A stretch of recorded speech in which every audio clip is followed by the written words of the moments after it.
오늘은 예수님 부활하신 귀한 주일입니다. 오늘 부활의 주님 만나고 내려가는 예배 시간 되게 하여 주시옵소서. 성경대로 부활하신 예수님을 만나기를 원합니다. 잘 전하고 듣다가 부활하신 주님 체험하고 내려가는 말씀의 시간 되게 하여 주옵소서. 부활하신 주님 함께 하시고 도와주실 줄을 믿습니다. 예수님의 이름으로 기도합니다. 아멘. 네, 부활절 오신 이 아침에 오신 여러분 환영하고 축복합니다. 오늘 말씀은 요한복음 20장 1절로 31절입니다. 이번 부활절 말씀의 제목은 예수 부활 그 능력으로 살자라는 제목으로 같이 말씀을 나누겠습니다. 이번 사순절은 요한복음을 읽어왔죠. 제가 요한복음 읽으면서 이거 부활절에 맞춰서 읽을 수 있을까? 네, 이렇게 딱 마치게 하신 하나님께 감사합니다. 21장이 남았죠.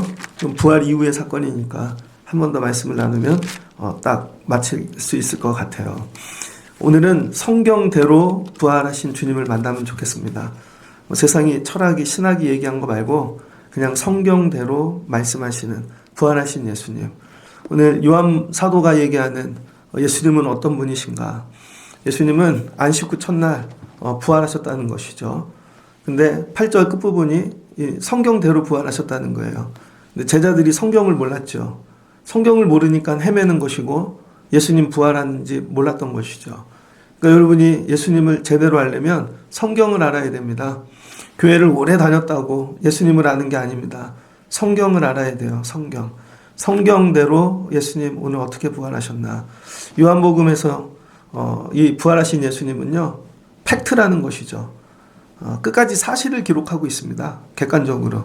그러니까 예수님이 무덤에 들어가셔서 돌로 막아놨는데 안식 후 첫날 새벽에 일찍이 막달라 마리아가 가서 봤더니 무덤이 옮겨져 있더라. 무덤에 돌이 열린 거죠.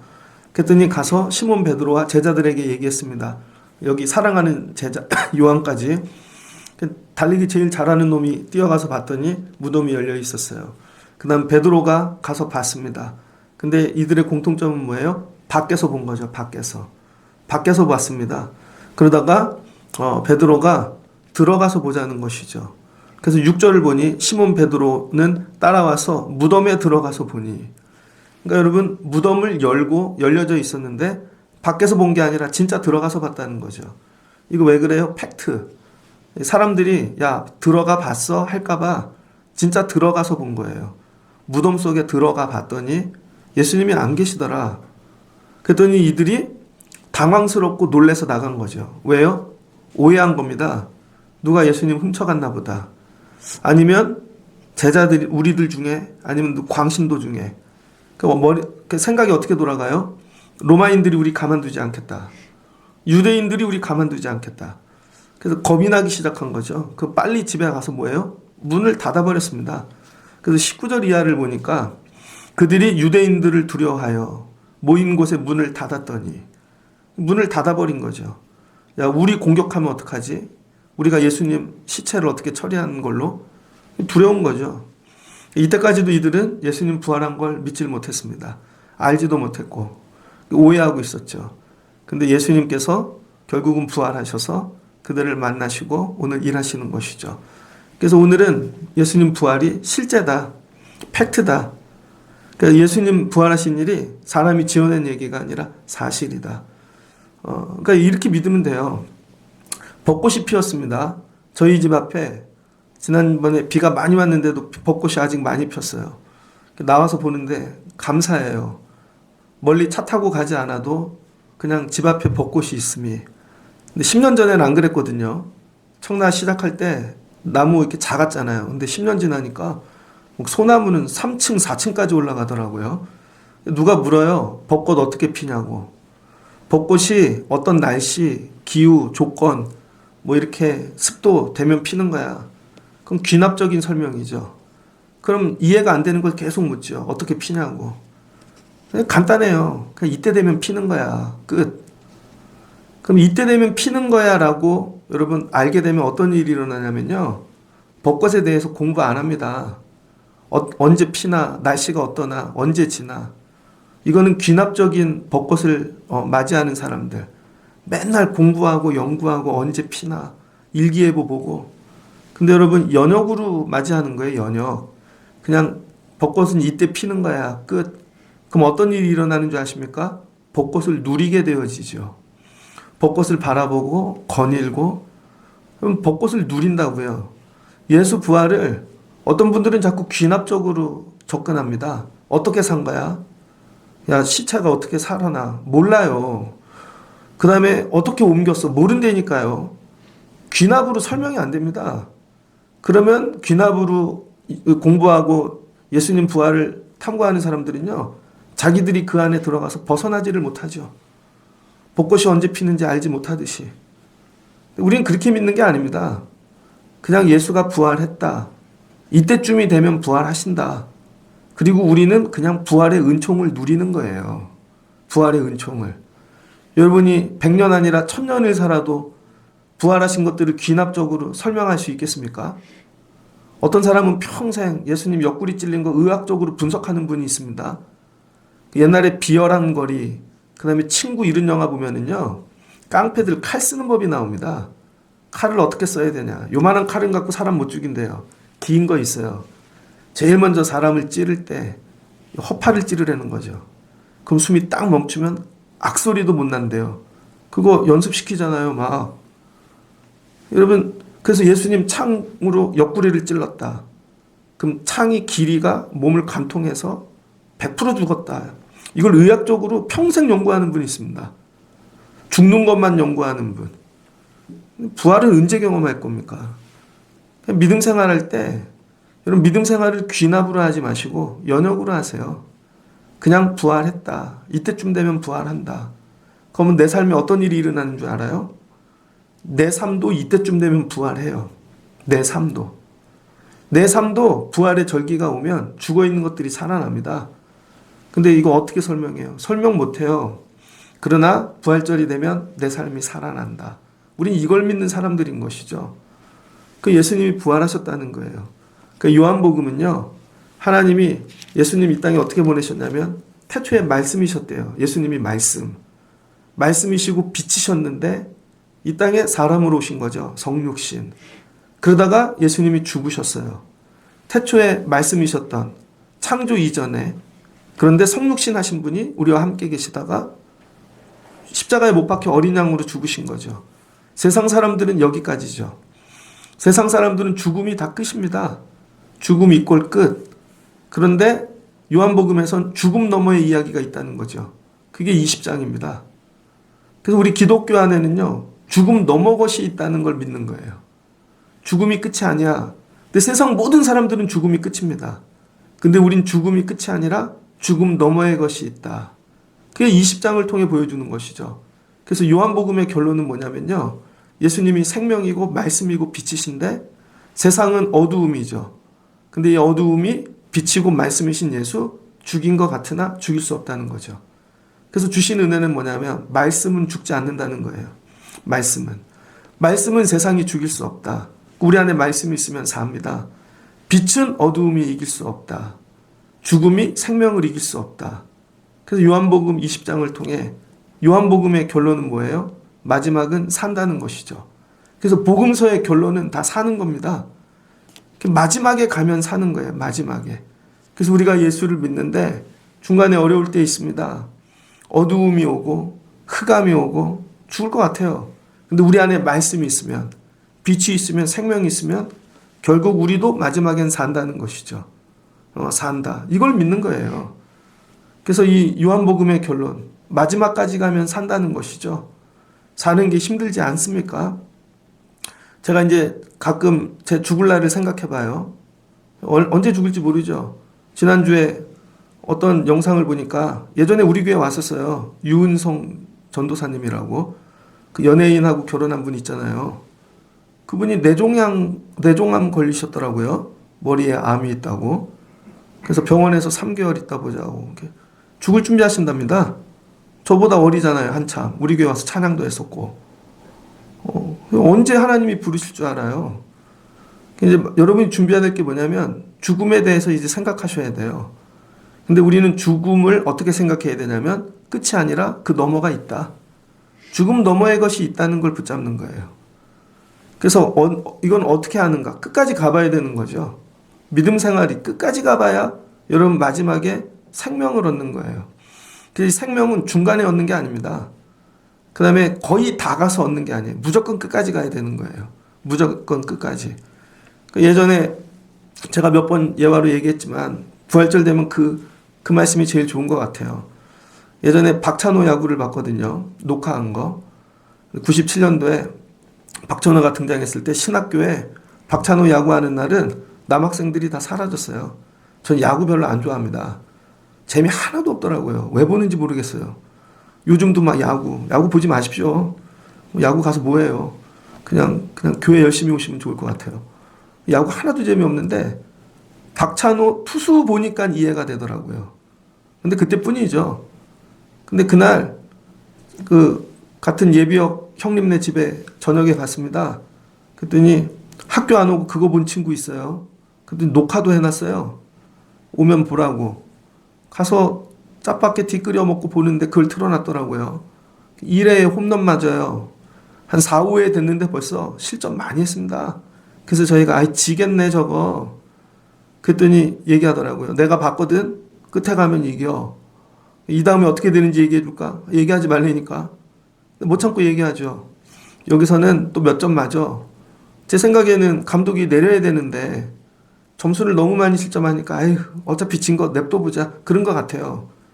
근데 마지막에 9회 말 가서 역전하더라고요. 9회 말 가서. 그래서 승리 투수가 되고 그때 박찬호 몸값이 엄청 뛰었습니다. 여러분 말씀은 이런 거예요. 성경은 이미 녹화된 거죠. 녹화된 겁니다. 다 알고 보는 거예요. 성경이 주는 은혜는 뭐예요? 9회 말까지 가면 이긴다는 거예요. 9회 말까지. 우리 인생도 그렇습니다. 믿음 생활하는데 어떤 분은 시작 근사하게 했는데 3회쯤 돼서 홈런 맞고 간두는 분이 있습니다. 7회 됐는데 간두는 분이 있습니다. 근데 한 8회, 9회 가면 손톱이 빠질 수도 있고 여러분 또 슬라이딩 하다가 어디 뭐 다칠 수도 있고 근데 끝까지 9회 말까지 가는 거예요. 그럼 마지막은 역전하더라. 그래서 요한복음도 결론에서 20장에서 예수님 부활하잖아요. 그러니까 뭐예요? 최후 승리. 최후 승리 얘기하는 겁니다. 부활은. 그리고 부활은 뭐예요? 무덤에서 주님이 살아나신 거죠. 무덤. 근데 사람들이 무덤 안 가보고 부활을 얘기하고 있다고요. 근데 오늘 말씀은 무덤 속까지 들어가 봤더니 예수님 안 계신다는 거예요.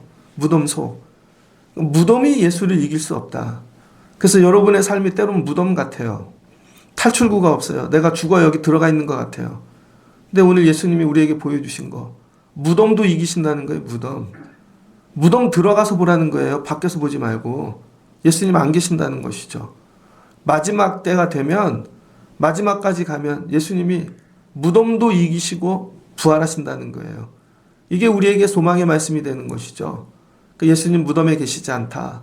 근데 세상 사람들은 다 무덤에서 끝나잖아요. 무덤 넣어놓으면 끝입니다. 게임 끝난 거예요. 근데 예수님은 끝나지 아니하셨더라. 무덤에서 다시 시작하시더라. 새 일을. 그래서 여러분 기독교의 믿음의 시작은 무덤입니다. 다 죽었을 때에 주님이 부활하셔서 여기서부터 다시 시작할 거야. 그러니까 우리의 진짜 믿음은 언제부터 세워지냐면요. 여러분이 무덤 안에 들어갔을 때. 밖에서 구경이 아니고 내가 무덤 안에 들어갔을 때. 그래서 자꾸 내 삶을 무덤으로 끌고 가시는 거예요. 그 안에 안 들어가려고 막 버티는데 들어가야 거기에 부활하신 주님을 만나는 것이죠. 마리아가 부활하신 주님 만나잖아요. 어디서? 무덤에서. 무덤 안에서. 흰옷 입은 천사가 왜 여기서 예수님 찾느냐. 그랬더니 예수님 드디어 보지요. 제자들은 두려워서 빨리 도망갔어요. 조금 더 기다렸어야죠. 여러분 더 기다리십시오. 마리아는 기다렸다가 다시 한번 들어가서 예수님 보는 거죠. 그랬더니 예수님이 전혀 다른 모습으로 부활하셨습니다. 그랬더니 동산지기인 줄 착각한 거예요. 예전에 알던 예수가 아니죠.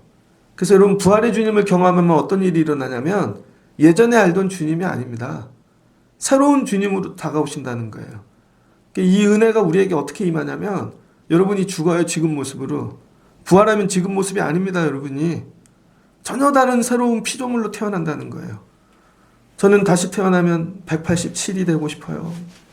다시 태어나면 머리도 장발이고. 어떻게 태어나고 싶으세요 여러분? 근데 다시 태어나면 새로운 피조물이 된다는 거예요. 주님이 우리에게 보여주시는 거죠. 그래서 저와 여러분도 무덤 안에 들어갔다가 죽었다 다시 태어나면 새로운 피조물이 되어지는 것입니다. 그런데 이 땅에서도 경험할 수 있다는 거죠. 그래서 예수님이 오늘 우리에게 보여주시는 거, 난 무덤을 이겼어. 새로운 시대를 여시는 거죠. 무덤 너머의 시대. 그리고 새로운 모습으로 우리에게 찾아오시는 거죠. 그래서 오늘 부활절 이 아침에 여러분이 부활의 주님 만나면 어떤 일이 일어나냐면요. 여러분도 무덤에서 나와요. 그리고 여러분도 새로운 피조물이 되어집니다. 새로운 피조물. 여러분 이게 은혜 아닙니까?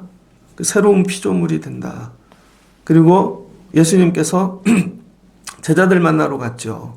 제자들 만나는데 시작을 어디서부터요? 무덤 안에서부터 시작하시는 거예요. 무덤 안에서. 20장 11절 보니 마리아는 무덤 밖에 서서 울고 있었더니 울면서 구부려 무덤 안을 들여다보니 무덤 안을. 예수님의 일하심의 시작은 무덤 안에서부터. 그 무덤 안을 보는 마리아를 만나주시고 막달라 마리아. 그 다음에 막달라 마리아가 가서 전했잖아요. 그랬더니 두려워서 문 닫고 있는 제자들에게 찾아오시는 거죠. 시작이 무덤, 그 다음에 두려워서 모인 그 집, 그 다음에 주님이 26절 보니 8일 이후에 또 여드레죠. 일주일 지나고 그 다음에 26절 보니 또 문을 닫아놨는데 그때는 도마도 찾아왔습니다. 예수 없으면요. 이전에 믿음 생활 잘해도 문 닫고 두려움으로 살 수밖에 없어요. 근데 예수님이 무덤에서부터 하나씩 찾아가시더라. 왜 부활했나 예수님? 예수님 왜 부활하셨어요? 부활하신 이유가 있다는 거죠. 사랑하는 자들을 만나기 위하여. 주님이 부활하신 거예요. 나 못 죽어. 사랑하는 자들 다시 만날 거야. 그래서 여러분 주님을 사랑하는 자가 부활의 주님을 만나는 거예요. 그러니까 여러분이 하셔야 될 일은 주님을 끝까지 사랑하는 것입니다. 주님을 끝까지 사랑하면 주님이 찾아오시더라. 찾아오셔서 하는 일, 제자들 만나려고 사랑하는 자. 그런데 여러분 순서가 있다는 거예요. 무덤 제일 가까이에 있는 자, 그 다음에 무덤에서 가까운 거리에 있는 자, 점점 멀리 찾아오시는 거죠. 그래서 여러분 부활의 주님 만나는 데 순서가 있습니다. 순서. 근데 2023년이 흘렀죠. 근데 2023년 지나고 오늘 순서는 내가 아닐까? 주님, 이번 부활절에 예수님, 부활의 주님 만나는 순서, 주님 저되게 하여 주시옵소서. 여러분이 교회 평생 다녀도 부활의 주님 못 만난 분들이 있습니다. 순서가 있어요, 순서. 내 순서라는 거예요, 금년에. 이런 사모함. 부활의 주님을 만나게 하옵소서. 금년에는 내 순서다. 우리 집이다. 우리 교회, 우리 성도들. 근데 먼저 만난 분들 있잖아요, 부활의 주님을. 그들은 삶이 변화되었죠. 근데 이제 내가 만날 순서라는 사모함을 갖는 거예요. 그래서 이번 부활주일에는 주님이 나 만나주신다. 우리 집 만나주신다. 그럼 어떤 일이 일어나요? 살아나죠. 예수님이 못 죽으시는 이유. 난 너 때문에 못 죽어. 너 만나려고. 그래서 일어나셔서 만나러 오시는 거죠. 그래서 만나러 오셨는데 여러분 제자들이 어때요? 두렵죠. 제자들이 지금 심히 두렵습니다. 왜냐하면 유대인들이 자기들 해할까봐, 해코지할까봐. 그래서 두려워가지고 자기들끼리 모여서 갇혀있는 것이죠. 그러면 밖에 못 나가요. 믿음이 없으면 어떤 일이 일어나냐면요. 세상에 못 나갑니다. 세상이 두려워갖고요. 문 닫고 살아요. 요즘 이런 청년들 되게 많죠. 집 밖에 안 나가는 사람들. 집콕. 그래서 집 밖에 절대 안 나가는. 근데 예수님 잃어버리면 이렇게 된다는 거예요. 세상이 두렵죠. 예수님이 오셔서 제일 먼저 한 거. 그들 가운데. 19절 보니까 문을 닫아놨대요. 닫아도 찾아오신다는 거예요. 닫아도. 닫아도 여러분 부활의 주님이 닫힌 문을 뚫고 찾아오시는 거죠. 그러니까 여러분이 어디에 계시든지 찾아온다는 거예요. 어디에 계시든지. 여기는 닫혔어. 도저히 못 오실 거야. 어떤 분은 병으로 다치고 어떤 분은 뭐 다른 걸로 다치고 그 다친 데 다 찾아오신대요. 그러면서 예수께서 오사 가운데 서서 이르시되 너희에게 평강이 있을지어다. 부활의 주님을 만나면 제일 먼저 어떤 일이 일어나는가? 평강을 주신다는 거예요. 근데 이 평강이 뭐예요? 두려움. 내 삶에 예수가 죽었어. 그때 찾아오는 공포, 여러분 이거에 대한 평강이에요. 여러분 잘 먹고 잘 사는 평강이 아닙니다. 이제 물질이 충분하네, 평안하게 살아야지, 이게 아니라니까요. 내 삶에 예수가 죽었어. 나 이제 두려워서 어떻게 살지? 근데 예수님이 오셔서 두려워하지 말아라. 나 안 죽었어. 유대인들이 너희한테 해코지하지 못할 거야. 그러고 주시는 평안이라는 거예요. 그랬더니 제자들이 진짜 평안을 누리죠. 어떻게? 부활의 주님을 만나니까. 부활의 주님을 만나고 나니까 예전에 예수님 죽어서 걱정했던 거, 눈물을 흘렸던 거, 불평했던 거, 그 다음에 입술로 배신했던 거, 그 다음에 앞으로는 어떻게 살지? 막 두려움으로 떨었던, 이게 뭐가 돼요? 부활의 주님을 만나는 순간 이게 다 헛것이 되어지죠. 괜히 불평했네. 괜히 울고. 부끄러운 거죠. 이게 헛것되는 거예요. 그래서 부활의 주님을 만나면 일어나는 첫 번째 사건이요, 옛날에 했던 내 믿음 없을 때의 것들이 다 헛것이 되어지는 것입니다. 그래서 예수님 없이 살아야 되니까 모두 들어놓고, 보험도 투자해 놓고, 아니면 내가 했던, 다 헛것된다니까요, 여러분. 다 헛것이라는 걸 깨닫는 거죠.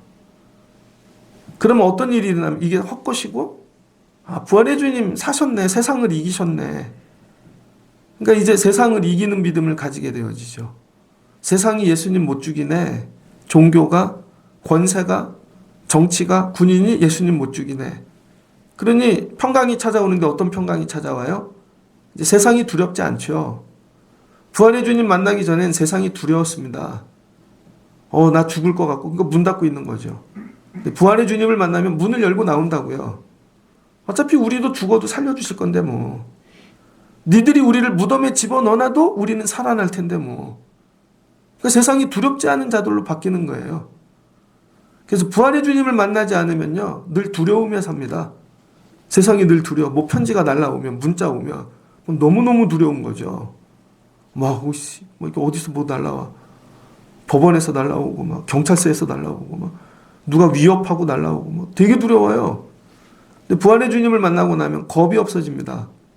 왜? 우리는 어차피 살 거니까. 그 다음엔 어디다 갖다 놔도 평안하죠. 이 평안함을 누린 게 제자들, 그 다음 사도 바울이죠. 그래서 고린도전서 15장에 보면 바울의 고백입니다. 15장 1절부터 한번 쭉 읽어보십시오. 바울이 이렇게 고백한다고요. 나의 나된 것은 하나님의 은혜로 된 것이라. 나의 수고로 된 것이 아니라는 것이죠. 그러면서 예수님에 대해 얘기를 하는 게, 예수님이 만약에 죽은 자 가운데서 살지 아니하였다면, 12절 이하에 그리스도께서 죽은 자 가운데 다시 살아나시지 아니하였다면 우리 믿는 것이 다 헛되다는 거예요. 다 헛되다. 오늘 예배 전에 읽어드렸던 말씀, 만일 죽은 자가 다시 살아나는 일이 없으면 그리스도도 다시 살아나시는 일이 없을 터이요, 그리스도께서 다시 살아나신 일이 없으면 너희의 믿음도 헛되고 너희가 여전히 죄 가운데 있을 것이요, 또한 그리스도 안에서 잠자는 자도 망하였으리라. 만일 그리스도 안에서 우리가 바라는 것이 다만 이 세상에 살 뿐이면, 삶뿐이면 모든 사람 가운데 우리가 더욱 불쌍한 자이라. 그러나 이제 그리스도께서 죽은 자 가운데서 다시 살아나사 잠자는 자들의 첫 열매가 되셨도다. 사망이 한 사람으로부터 말미암았으니, 아담이죠. 죽은 자의 부활도 한 사람으로 말미암는도다. 예수님인 것이죠. 아담 안에서 모든 사람이 죽은 것 같이 그리스도 안에 모든 사람이 삶을 얻으리라. 그러니까 여러분, 예수님 안에는 뭐가 있어요? 부활이 있고 생명이 있고 삶이 있는 거죠. 그러니까 그 다음부터 평강이 있는 거죠. 부활의 믿음이 들어간 분은 평안합니다. 삶에 어떤 일이 일어나도. 근데 부활의 믿음이 없는 분들은 늘 불안해요. 죽을 것 같고, 세상이 조금 이렇게 하면 망할 것 같고. 예수님, 오늘 부활하신 주님이 제자들 문 닫고 두려워 떨고 있는데 그분을 보는 순간 주시는 첫 번째 은혜, 평강. 여러분 삶에 이 부활의 주님으로 평강을 누리시길 주의 이름으로 축복합니다. 여러분 삶의 그 문제들은 여러분을 죽일 문제들이 아니에요. 죽이는 것 같아도 무덤에 넣어놔도 우리는 다시 살 존재라는 것이죠. 이걸 누리라는 거예요. 이걸 누려. 그랬더니 이 말씀을 하시고 손과 옆구리를 보이시니 제자들이 주를 보고 기뻐하더라. 왜 주님이 살아나신 거죠. 마치 수술받고 옆구리에. 제가 옆구리에 구멍이 7개인가 있거든요. 수술해갖고. 집에 가서 처음에 애들이 보더니 이게 뭐야. 아빠 여기 살아났어. 로봇 수술을 받았는데 제가. 로봇 수술. 구멍 7개인가 뚫어놓고 로봇 집어넣고 그 안에 다 갈아엎은 거죠. 근데 살아났어요. 저 이 말씀을 읽을 때마다 손과 옆구리를 보니 주님이 그때 주시는 평안 정확히 얘기하시잖아요. 창으로 옆구리를 찔러서 100% 죽일 거예요. 이거 숨 못 쉬게 해요. 정확하게 가장 고통스럽게 죽는 방법이래요. 야, 아무리 고통스럽게 날 죽여봐. 예수님이 살아나신 거죠. 그러면서 주님이 보여주시면서 평안할지어다. 평강이 있을지어다. 못 죽여. 성도가 얻는 가장 평안은 이거예요. 세상이나 못 죽여. 그러니 세상에 나가 살 수 있죠. 또 학교 떨어져도 아니야 이걸로 죽을 인생 아니야. 직장도 여러 일들도 그냥 주시는 평안인 것이죠. 지난주에 어떤 목사님하고 통화를 했습니다. 이름 되면 아는 큰 교회인데요. 갑자기 큰 교회로 부흥했습니다. 근데 교회에 큰 분란이 있어서 교인들이 다 떠나고 지금 재판하고 큰 어려움 중에 있습니다. 이름 되면 아는 교회예요. 처리하는 방법들을 보면은 되게 세상적입니다. 제가 볼 때. 그러니까 결론이 안 좋죠. 결론은 법원 가더라고요. 그 교회가 깨지면서 이전에 부목사님들이 다 쫓겨난 것입니다. 쫓겨났어. 근데 부목사님 한 분이 제가 아는 목사님 모교의 사위래요. 그래서 그 교회 얘기가 나왔다가 얘기를 해주시더라고요. 목회하다가 좋은 교회 가야지.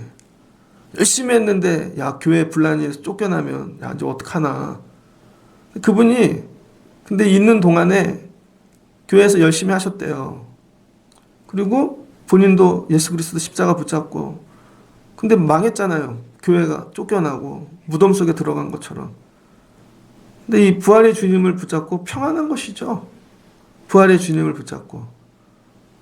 근데 얼마 안 있어서 전화 한 통이 왔답니다. 먼저 교회 같이 자기는 얼굴도 모른대요. 근데 나갔던 권사님이 전화가 오셨대요. 나와서 이렇게 교회를 못 가고 있으니 괴롭더라. 근데 진짜 예수만 붙잡고 예배하는 교회가 있으면 좋겠다. 그렇게 자기 마음에 이렇게 기도를 하고 있는데 하나님이 그 목사님 생각나게 하셨대요. 맞아. 그분이 부목사님이셨지만 제일 복음적이고 예수님 중심이었던 것 같아. 그래서 그분이 전화하셔서 목사님 저희 교회해요. 그래서 그 여자 권사님이 교회를 차리셨대요. 자기 전 재산을 들여서. 물질에 넉넉함이 있는 분이죠. 그래서 이분이 그냥 하루아침에 담임 목사가 되셨어요. 그런 일이 있어? 예수님이 하신 거죠. 우리가 한 게 아니라 야 여기서도 죽을 수 있어. 교회 하다가도. 근데 그때 사람 붙잡고 뭐 이게 아니라 그냥 그 문제보다 크신 예수님 붙잡으면 어느 날 전화 한 방으로 정리가 돼요. 이런 거 경험해 보셨습니까? 그러니까 주님이 여기가 끝이 아니야. 여기가 무덤이 다가 아니야. 넘어가 있다는 거예요. 넘어가. 그걸 붙잡고 제일 먼저 부활의 주님을 믿어진다면 평안하십시오. 왜 그렇게 두려워하세요? 평안하라. 평강이 있을지어다. 제가 예전에 재수했거든요. 재수했는데 군대 다녀와서 교과서가 바뀌었어요. 교과서가 새 교과. 학력고사인데 수능으로도 바뀌고. 야, 여름까지 공부를 해도 점수가 안 나와요. 언어 영역 지문을 다 못 읽겠어요. 다 못 읽고 두려운 거죠. 그럴 때 이런 마음이 들더라고요. 교사 내려놔야지. 청년회장 내려놔야지. 주일 예배도 가지 말아야지. 그걸로도 시간이 부족하니까요. 근데 저에게 이렇게 물으시는 거예요. 넌 신학교를 왜 가냐? 목사 되려고요. 목사 돼서 뭐 할 건데? 예수님 전하려고요. 그럼 예수가 크냐? 시험이 크냐? 본질적인 질문을 하게 되는 거죠. 그럼 너 나중에 전도사, 목사가 돼갖고 고3 애들, 재수하는 애들만 보면, 야, 시험이 더 커. 그렇게 설교할 거냐? 그 나중에는 결국 울면서 교사 다시 하고, 청년부는 내려놨어요. 청년부들이 오빠 이제 회장 그만해 그러더라고. 나머지는 다 열심히 했어요. 저는 재수할 때 예수를 제일 잘 믿은 것 같아요. 점수는 안 나왔습니다. 끝까지 붙잡고 가는 거죠, 끝까지. 근데 하여튼 잘 됐어요. 하나님께서. 그 설명을 다 드릴 수 없지만 그 깨닫는 거, 성적으로 대학 가는 거 아니다. 성적으로. 그럼 뭘로 대학 갔나? 봤더니 옛날에 내신 5년 전 거까지 쳐준대요. 근데 딱 그때가 5년이었어요. 그 내신 그걸로 성경 문제 다 맞고. 여러분, 제가 재수할 때 그때 논술이 처음 나왔어요. 논술을 썼더니 제 거를 복사해서 돌리더라고요. 제가 정진학원 다녔었는데 한 3, 4천 명 듣는 수업에 제 거를 복사해서 전 잘 써서 돌리는 줄 알았어요. 그랬더니 이렇게 쓰면 망한다고. 제일 못 쓴 걸로 뽑힌 거예요. 이 사람은 목사 될 사람인가 봐요. 어떻게 전부 다 이렇게 써놨죠? 그럼 제가 거기서 세상은 못 썼다는데 확신이 들었어요. 아, 신학교 가겠구나. 논술 다 맞고. 수능으로 가는 게 아니더라고요. 나중에 하나님이 붙여주시고. 아, 하나님만 의지하면. 그러면서 뭐를 얻어요? 그 중에 평안함. 주님이 이거보다 크셔. 이 문제보다 크셔. 나이마다 무덤이 있잖아요. 나이마다 무덤이 있잖아요. 근데 이거보다 크셔. 마지막은 육신이 다하여 진짜 무덤에 들어가는 거죠. 근데 그때도 평안함을 가지고 가는 거죠. 잠깐 있으면 살려주실 거야. 잠깐 있으면 살려주실 거야. 이 평안함. 그러니까 오늘 부활주일 예배를 마치고 여러분에게 임하는 최고의 변화는 뭐냐요? 평강, 평안함. 저에게 누가 청라신영교회가 살겠습니까? 여러분 보면 망할 것 같아요. 진짜로. 여러분 보면 어떻게 그렇게 안 바뀌지? 여러분 전도 한 명 해보신 적 있어요? 여러분 보면 망할 것 같아. 절 보면 더 망할 것 같아요. 근데 예수 보면 내 교회인가? 주님이 하시는 교회지. 신기하지 않아요? 우리 교회 11년 됐는데 안 망한 게? 사람들이 우리 교회 홈페이지 자주 보는 거 알아요. 왠 줄 알아요? 아직도 안 망했네. 아직도 안 망했네. 어느 순간 평안하더라고요. 제가 우리 교회 시작하고 1년은 정말 병이 미칠 것 같더라고요. 너무 불안해서. 근데 어느 순간 깨닫더라고요. 이게 내 거 아니지. 근데 물질 문제 하나님이 하실 거야. 사람 하나님이 하실 거야. 제일 내가 진짜 예수를 믿는 평안함, 평강. 평강이 없으면 목회 못합니다. 갑자기 눈을 딱 뜨면 내년에 내 나이가 이만큼 됐네. 그럼 10년 후에, 여러분 10년 후에 우리 교회 다니실 거예요? 안 다니실 거예요? 10년 후에 저분이 우리 교회에 있을까? 그럼 두렵잖아요. 20년 후에는 있으시겠습니까, 여러분이? 그럼 두렵잖아요. 이분들 다 떠나면. 근데 다시 평강, 예수 그리스도. 주님이 함께 하시면 숨을 크게 쉬고 다시 평안함으로, 다시 평강.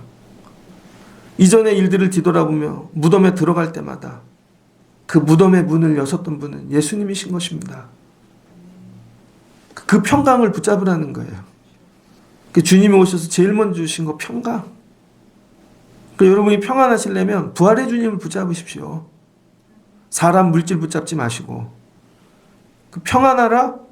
그리고 이 말씀을 하시고 그들을 향하여 숨을 내쉬며 이르시되. 예수님 숨 쉬잖아. 어휴, 진짜 이것들. 그러면 두 번째 성령을 받으라.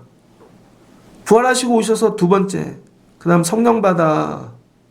성령 받으면 어떤 일이 일어나나? 예언하고 점치고 방언하고 아니라는 거예요.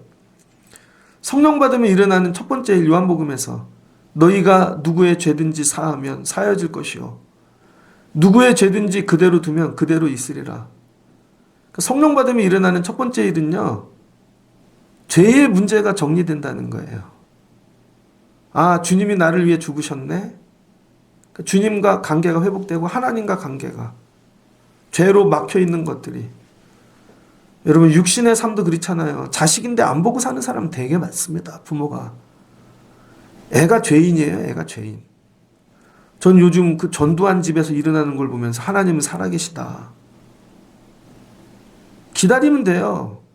근데 손자가 다 오픈하잖아요. 전두환 책상 밑이 금고래잖아요.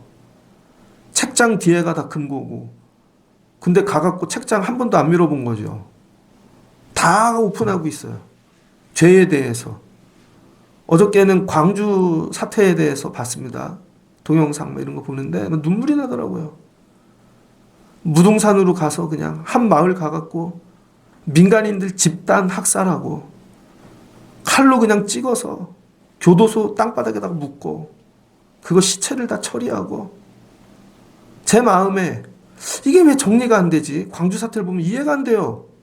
그때 군인들이 있었는데 그거 참여했던 군인들 한 명만 얘기하면 정리. 왜 아무도 안 나타나지?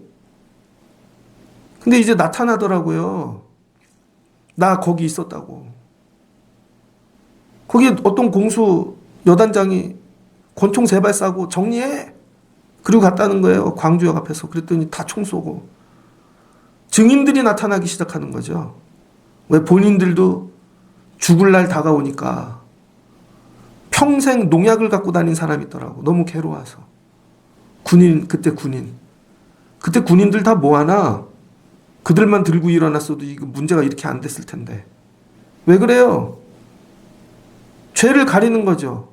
거기 있는 게 부끄럽고 그걸로 얻은 기득권 물질 내려놓기 싫고, 그랬더니 그 자식들이 자식이 나서 얻어먹고, 그러니 나라가 50%로 갈리죠. 옛날에 고문당했던 사람들의 자녀들, 그 사람들은 맨날 빈민으로 살고 어렵게 살고, 이게 나라 국민의 50%. 죽였던 사람들의 후손들, 이게 50%.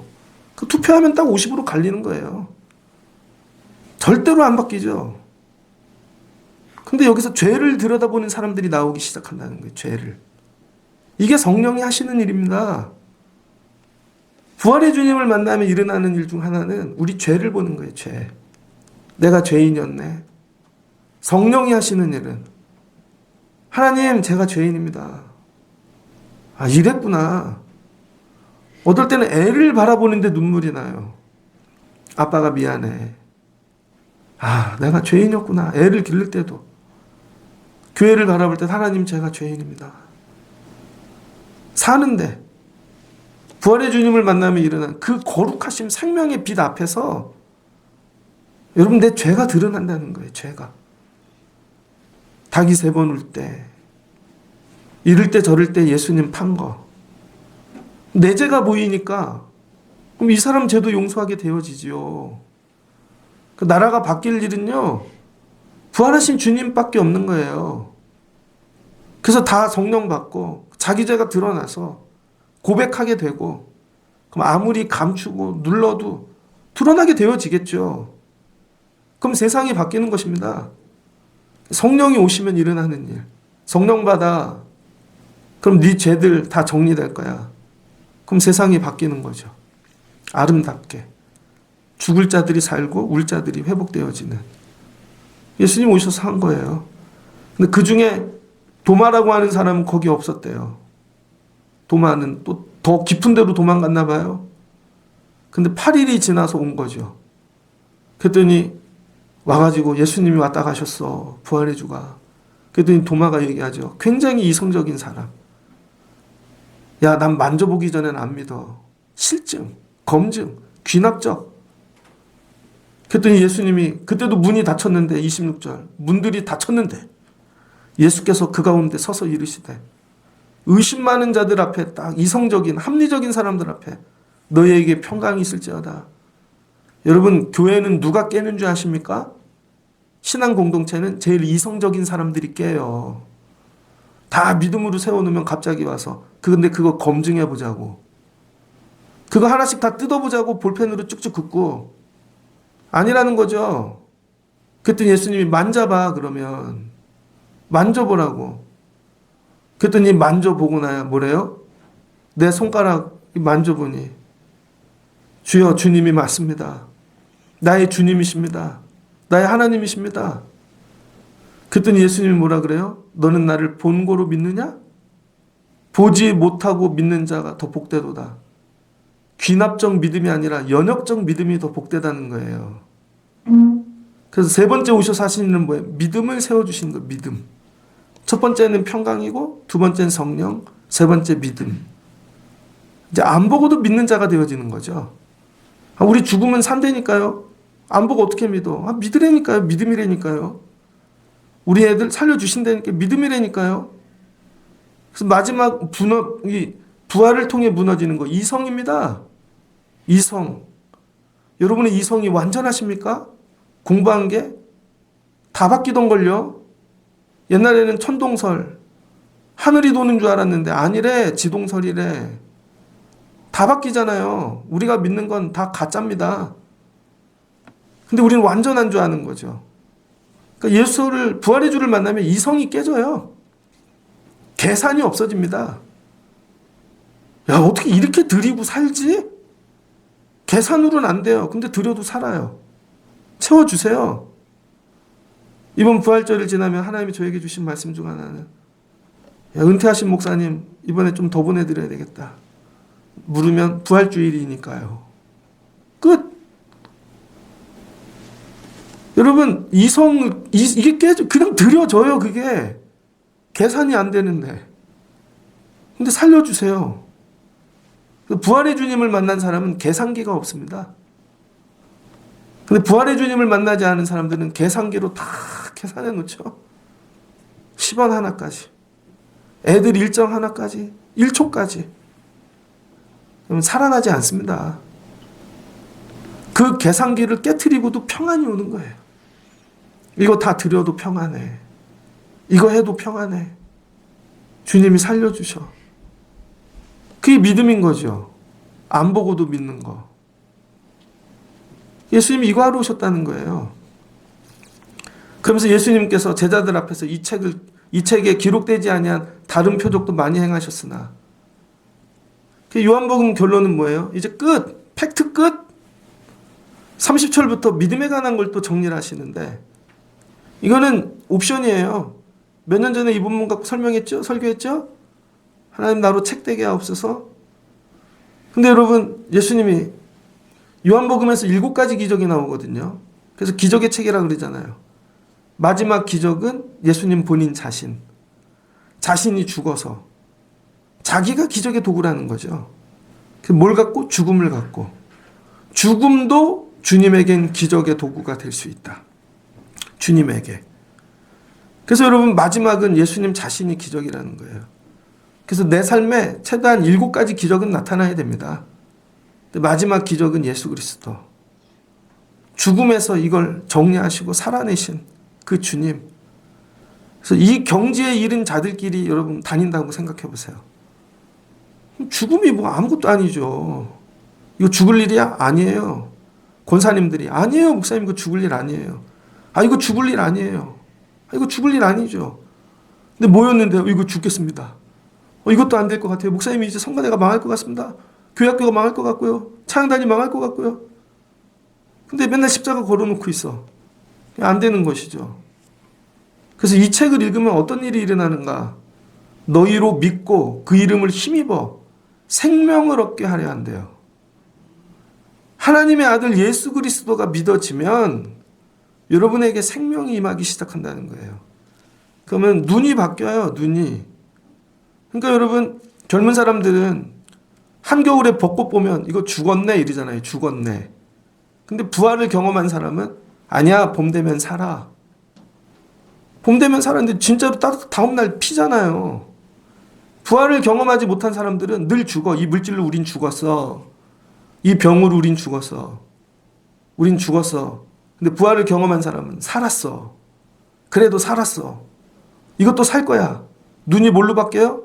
죽어있는 모든 것들이 살 걸로 보이기 시작하는 거죠. 살 걸로. 여러분이 살 걸로 보이기 시작할 때 목회를 해야 됩니다. 그런 자들이 목사를 해야 돼요. 자기 살려고 하는 게 아니라. 그래서 하나님이 이 그랄 강가에서 에스겔을 부르시죠. 환상을 보여주시는데 하나님께서 끌고 가셔서 골짜기에 수많은 이 뼈들을 보여주시죠. 뭘로 보이냐? 주님이 아십니다. 뭘로 보이냐? 하나님이 아십니다. 그때 하나님이 설명해 주시잖아요. 보여주시잖아요. 마른 뼈들이 여러분 서로 연결돼요. 그러더니 막 근육이 붙어, 살이 붙어, 심줄이 나. 그걸로 끝이 아니라 군대가 돼요. 살아나요. 뭘로 보이냐? 나중에 보이는 거. 이 뼈가 뭘로 보이냐? 에스겔에게 이제 생명이요. 군대요. 죽어있는 모든 뼈들이 이걸로 보이기 시작하는 거예요. 이걸로. 교회를 갔는데 교인이 한 명도 없어. 자, 전도사를 갔더니요. 전도사를 불러놓고 우리 교회는 교회 학교가 안 됩니다. 그거 왜 부른 거야? 제가 속으로. 근데 제 눈에는요. 빈 공간이 다 애들로 찬 걸로 보여요. 우리 교회는 교사가 없습니다. 목사님 그러시더라고. 36살이었는데 목사님이. 그리고 제가 교사가 보입니다. 교회 나오는 사람이 다 교사로 보였어요. 그거 다 교사 만들었습니다. 10명도 안 되는 사람. 그랬더니 1년 있다가 100명이 나오더라고요. 1년 있다가. 제 눈엔 살 걸로 보이는걸요. 그럼 살더라고요. 중동부 전도사를 갔습니다. 중동부 애들이 주일날 예배를 드리는데 거기 되게 큰 교회예요. 8만 명이 출석해요. 8만 명.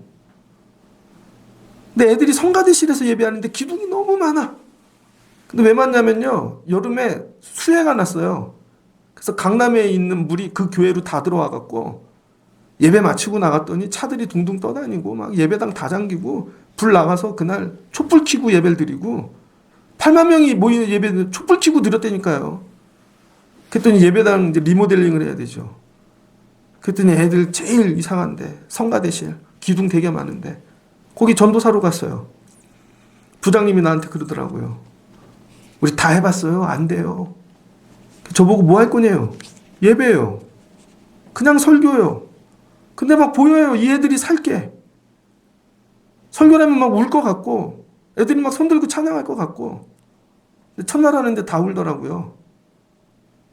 찬양단 절대 안 세워진대요. 그래서 제가 부르고 싶은 찬양을요. 일주일 동안 녹음을 했습니다. 테이프를 끊어서 녹음하고 끊어서 이거 틀어놓고 찬양했어요. 그거대로. 그랬더니 찬양단 세워지더라고요. 나중에 오케스트라도 만들었어요. 보이는 거죠. 부활의 주를 만나면요. 죽어있는 모든 것들이 뭘로 보여요? 살 걸로. 그럼 집에 들어갔는데 이 집 산다. 손 얹으면 이 집 산다. 기도하면. 이 애 산다. 이 교회 산다. 뭘로 보이냐? 하나님 물으신 거 에스겔에게.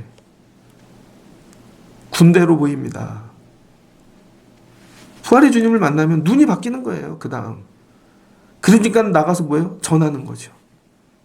여러분 제가 목사인데 여러분 집에 가서 야 이거 망하겠네. 그럼 신방 가면 안 되죠. 어떤 일이 있어? 삽니다 이거. 걱정하지 마십시오. 이 애 삽니다. 걱정하지 마십시오. 이 집 삽니다. 어제는 저녁에 기도를 하는데요. 찬양을 틀어놓고 막 감동이 오늘 세례줄 11시에 그 모습이 보여져요. 금년엔 세례자가 없네 그랬는데 애 한 명이 세례받아요. 근데 우리끼리 드리는 예배니까 그 아이는 엄마 아빠가 이혼했습니다. 초등학생인데 1학년이야. 어려부터 할머니가 혼자 기른 거죠. 근데 할머니가 동네 할머니 집에 놀러 갔다가 그 할머니가 예수 믿어라.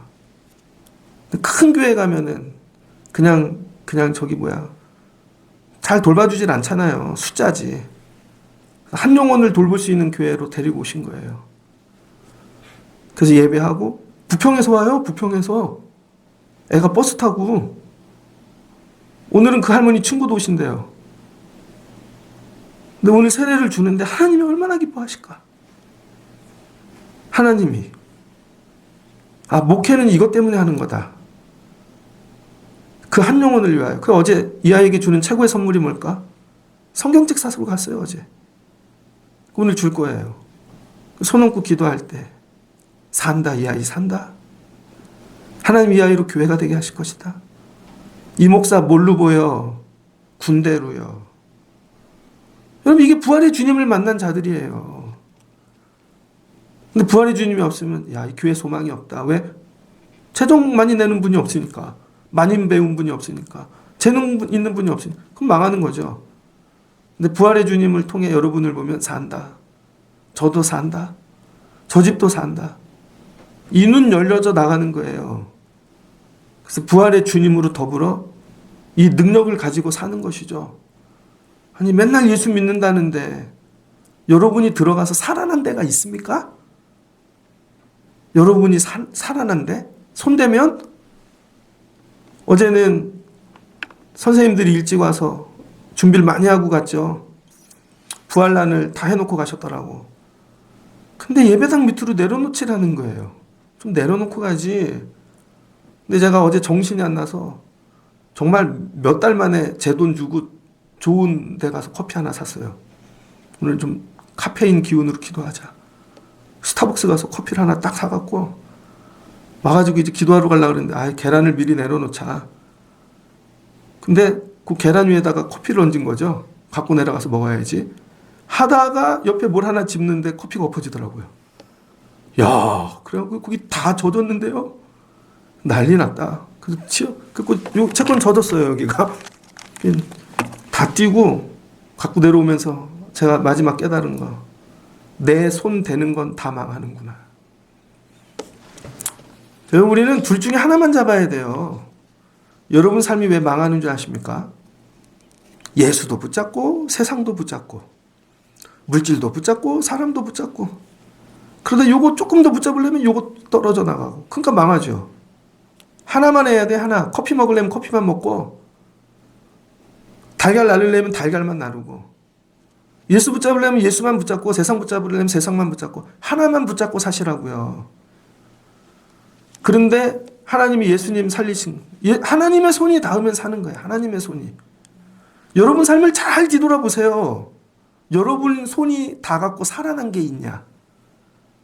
그 니체가 얘기했습니다. 아들들의 최고의 선물은 아버지가 일찍 죽는 거라고. 그 노벨상 받은 사람들의 80%가 아버지가 일찍 죽었대요. 그러니까 열심히 스스로 공부하고 살려고. 부모가 손을 댈수록 애들은 망합니다. 손을 댈수록. 그래서 애들이 깨달아야 돼요. 부모가 손댈라 그러면 어휴 나 망하겠구나. 진짜 깨닫고 하나님 손에 맡겨야 되는 거예요. 여러분 손이 닿을수록 사업이 안 되지 않습니까? 여러분 손이 닿을수록 사람들과 관계가 끊어지고 우리 손은 죽이는 손이에요. 이걸 진작에 깨달으셔야죠. 저도 목회하면서 내 손이 닿으면 망하는구나. 왜 목사님 아무것도 안 해요? 아무것도 안 하는 게 살 길이에요. 근데 우린 자꾸 내 손을 댄다고요. 내 손이 아니라 하나님의 손이 닿아야 사는 거예요. 하나님의 손. 이 하나님의 손이 뭐예요? 살리는 손, 생명의 손, 부활의 손. 하나님의 손 대주세요. 하나님의 손. 그럼 무덤에서도 예수가 산다는 것이죠. 그러니까 예수 부활, 이게 능력이라는 거예요.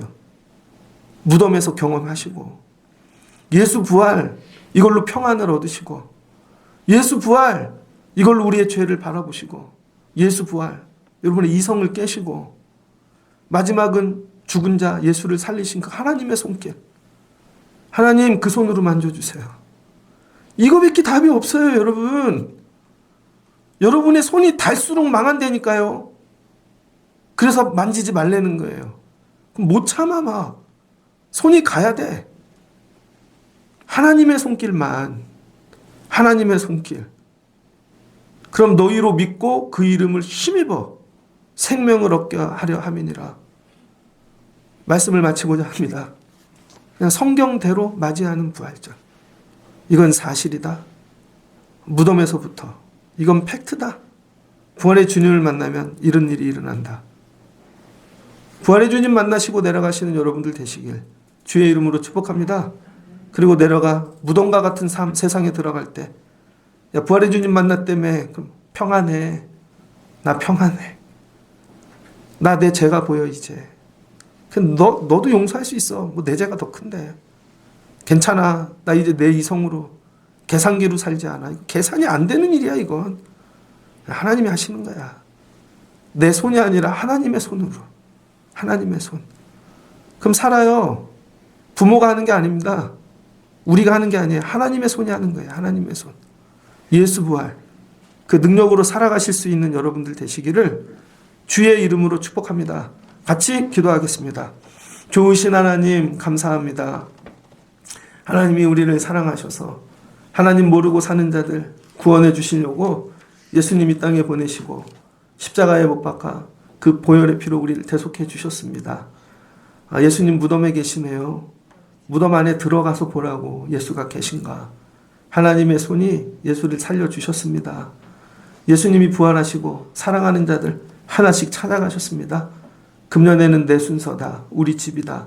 부활하신 주님 만나게 하옵소서. 부활하신 주님 만나면 어떤 일이 일어나는가. 죽음, 예전에 그 두려움, 그 공포.